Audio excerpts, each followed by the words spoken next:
स्वागत है आप सभी का आपके अपने चैनल एकलव्य एजुकेशन सेंटर की इस नए वीडियो में। दोस्तों, आज की इस वीडियो में हम यह जानने का प्रयास करेंगे कि जनवरी के महीने में हम कौन सी सब्जी की खेती करें जो हमें ज़्यादा से ज़्यादा लाभ देने में सक्षम हो सकती है। और इसके साथ साथ यह भी जान लेंगे कि जनवरी के महीने में अगर सब्जी की खेती करते हैं तो हमें कौन कौन से महत्वपूर्ण बातों पर विशेष ध्यान देना होगा।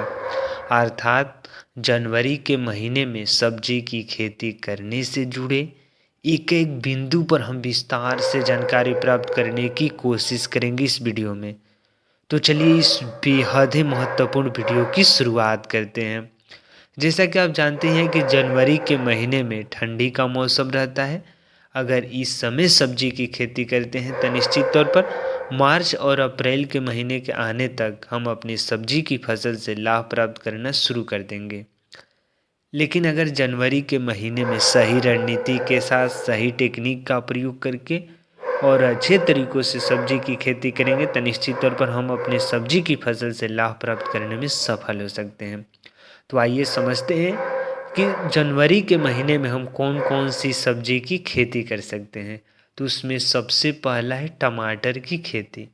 अगर हम जनवरी के महीने में टमाटर की खेती करते हैं तो निश्चित तौर पर हम अपने टमाटर की फसल से ज़्यादा लाभ प्राप्त करने में सफल हो सकते हैं। लेकिन हमें यह भी ध्यान में रखना होगा कि टमाटर की पहले नर्सरी लगानी होती है। तो इस तरह से अगर जनवरी में नर्सरी लगाते हैं तो जनवरी के अंत यानी फरवरी की शुरुआत में हम अपनी टमाटर की जो रोपाई की प्रक्रिया है शुरू कर देंगे और निश्चित तौर पर हम अपने टमाटर की फसल से लाभ प्राप्त करने में भी सफल हो सकते हैं। जब दूसरे क्रम की ओर बढ़ते हैं, जब दूसरे सब्जी की बातें करते हैं तो दूसरे नंबर पर हमने रखा है भिंडी की खेती। और निश्चित तौर पर जनवरी के महीने में भिंडी की आप खेती करके आप अपने भिंडी की फसल से ज़्यादा लाभ प्राप्त करने में भी सफल हो सकते हैं। और भिंडी की खेती करते हैं तो महज 60 से 65 दिनों के अंतर्गत में आप अपने भिंडी की फसल से लाभ प्राप्त करना शुरू कर देंगे। और इसमें लागत भी कम लगती है और मुनाफा ज़्यादा होने की संभावनाएं भी रहती है। तो इस तरह से जनवरी के महीने में भिंडी की भी खेती की जा सकती है। जब हम आगे की ओर बढ़ते हैं, जब अन्य सब्जी की बातें करते हैं तो हम मटर की खेती कर सकते हैं।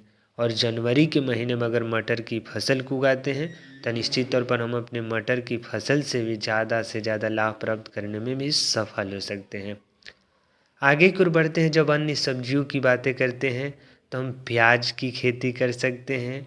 साथ ही साथ अगर प्याज की अन्य जब हम बातें करते हैं तो साग जैसे पालक की हम खेती कर सकते हैं। अन्य जो भी साग संबंधी जो खेती है उसकी हम खेती कर सकते हैं। जैसे अगर प्याज की खेती करते हैं जनवरी के महीने में तो निश्चित तौर पर लाभ होने की संभावनाएं ज़्यादातर हो सकती है। तो इस तरह से हमें प्याज की खेती पर भी बल देना होगा।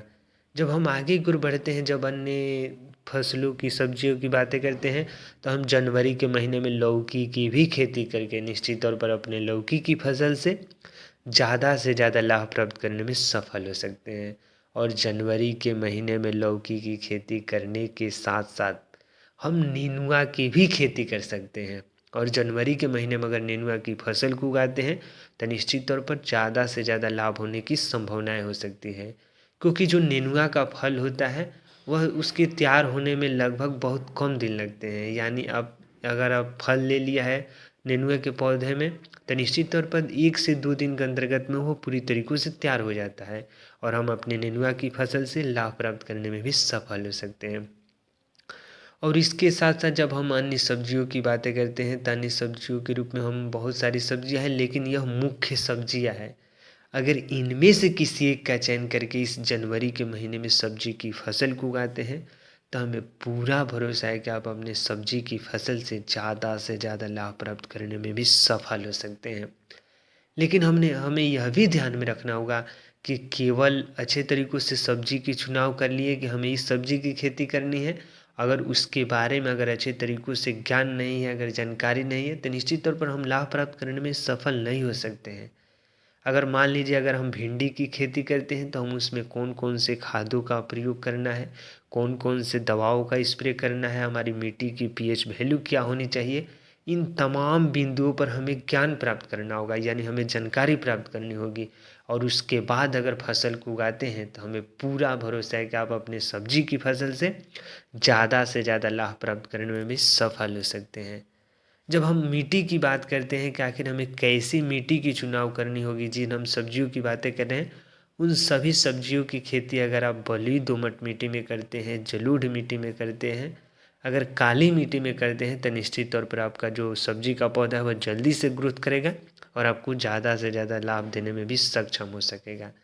जब हम पीएच वैल्यू की बातें करते हैं तो पीएच वैल्यू होना चाहिए 6.0 से लेकर 6.8 के बीच में। अगर इस अंतर्गत में पीएच वैल्यू रहता है तो निश्चित तौर पर जो हमारा पौधा है वह जल्दी से ग्रोथ कर सकेगा। जब हम खादों की बातें करते हैं कि आखिर हम अपनी सब्जी की फसल में कौन कौन से खादों का प्रयोग कर सकते हैं, तो अगर सड़े हुए गोबर का खाद प्रयोग कर देते हैं तो निश्चित तौर पर हमें अन्य खादों की आवश्यकता ही नहीं पड़ेगी और हमारी जो सब्जी की फसल में लागत है वो कम होंगी ही। और साथ ही साथ एक ही खाद का प्रयोग करके हम तमाम तरह के न्यूट्रिएंट प्रोवाइड कर सकते हैं अपने सब्जी की फसल को। जैसे सड़े हुए गोबर के खाद में नाइट्रोजन, फास्फोरस, जाइम, जिंक, बोरान जैसे एलिमेंट पाए जाते हैं और निश्चित तौर पर हम अपने सब्जी की फसल से ज़्यादा लाभ प्राप्त करने में सफल हो सकते हैं। जब हम अन्य खादों की बातें करते हैं कि आखिर अगर सड़े हुए गोबर का खाद प्रयोग कर देते हैं बुआई से पहले, उसके बाद जैसे हमारा सब्जी का पौधा लगभग 20 से 25 दिनों का हो जाए, यानी 20 से लेकर 40 दिनों के अंतर्गत में रहता है। अगर उस समय खादों की कल्पनाएं करते हैं कि आखिर हम कौन कौन से खादों का प्रयोग कर सकते हैं, तो निश्चित तौर पर हम यूरिया का प्रयोग कर सकते हैं, डीएपी का प्रयोग कर सकते हैं, एनपीके का प्रयोग कर सकते हैं और इसमें सबसे महत्वपूर्ण है एनपीके और डीएपी। जैसे एनपीके का अर्थ है कि नाइट्रोजन, फास्फोरस और पोटास। नाइट्रोजन पौधे के ग्रोथ के लिए महत्वपूर्ण भूमिका निभाता है, साथ ही साथ फास्फोरस और पोटास जिसे पौधे के जड़ को मजबूत करता ही है, साथ ही साथ उसमें फल और फूल लाने की संभावनाओं को भी बढ़ाता है। तो इस तरह से अगर इन खादों का प्रयोग कर देते हैं तो निश्चित तौर पर जो भी हमारा पौधा होगा जल्दी से ग्रोथ कर सकेगा। और कोई भी पौधा अगर सही समय पर सही रणनीति के साथ अच्छे तरीक़ों से अपने न्यूट्रिएंट को ऑब्जर्व कर रहा है, अच्छे तरीक़ों से फोटोसिंथेसिस की प्रक्रियाओं को कर रहा है, तो निश्चित तौर पर वह केवल लाभ ही दे सकता है। जब हम अन्य बातें करते हैं कि आखिर हम अपने सब्जी की फसल में, यानी जो हम सब्जी की कल्पनाएं किए हैं, यानी जो हम बताए हैं, उसमें हम कौन कौन से कीटनाशक दवाओं का प्रयोग कर सकते हैं जैसे उसमें फूल लगना शुरू हो जाए। तो अगर बादशाह इंसेक्टिसाइड का प्रयोग करते हैं तो यह बेहद ही लोकप्रिय इंसेक्टिसाइड है और ये आप सस्ते दरों पर आप बाज़ारों में उपलब्ध हो सकता है। तो इस तरह से बादशाह इंसेक्टिसाइड का प्रयोग कर सकते हैं, रोगार का प्रयोग कर सकते हैं। इसके साथ साथ किट कैट एक आता है उसका भी प्रयोग कर सकते हैं। अगर इन तमाम प्रयोगों को करते हैं अपने जनवरी के महीने में सब्जी की फसल के उगाने के दौरान, तो निश्चित तौर पर आप भी अपने सब्जी की फसल से ज़्यादा लाभ प्राप्त करने में सफल हो सकते हैं। तो आज के इस बेहद ही महत्वपूर्ण वीडियो में बस इतना ही।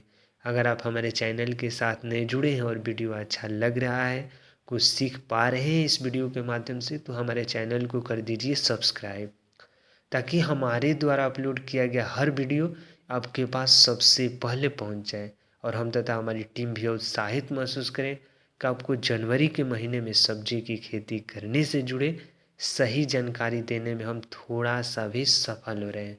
तो हमें दीजिए इजाज़त। धन्यवाद। Thank you.